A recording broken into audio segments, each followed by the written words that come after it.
دلته زیات و کم دغه مارکیټ ته د ورځې 200 مازدیو راځي، 200 د شنې مازدیو راځي او نور ولایتو ته خامخا پر 22 ولایت 23 ولایت ته هم زیات و کم د ورځې 200 300 ته ټریلر او ته خاور او ته مازده او داسې دي دا مخه ته ځي.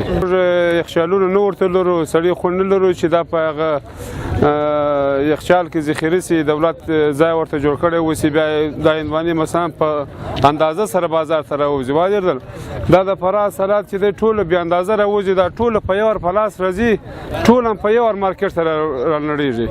نو بالا بس قیمت یې ډېر ښکته دی. اوس هندوانه بهترین هندوانه په مارکیټ کې نن تر 10 افغانۍ نیولې تر 8 افغانۍ پورې من په فروش رسول کېږي. یو من 15 کیلو کاڼی دی. بازار خو اوس خاص پیلان ښه نه دی، خاص تاوان کې روان دي، ټوله خلک چې دي ټوله په تاوان کې روان دي. دغه چې کښت یې کړی دی د هندوانو مثلا د هر چې کښت یې کړی په فراه کې ټوله معنا اوبه کښته تللي دي، مصرفونه ډېر دي، تخمونه ګران دي او کراییان ګرانې دي. تیل صاحب فکر سره ډېر ګران شوي زموږ فکر سره باندې.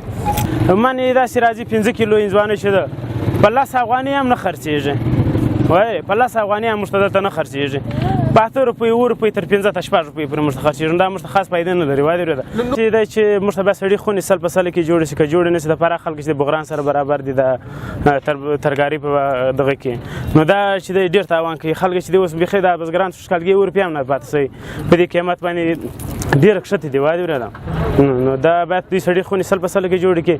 بل لارې خرابې دي، کرایې ډېرې ګرانې دي، نو نه ورته جوړې دا پیسې. وایي دی دا چې دوی مصرفونه کړي هغه نه ورته جوړي، بالاخره خو دی بیخي د فایدې پسې د فایدې خو 1 روپۍ نه ورته پاتېږي.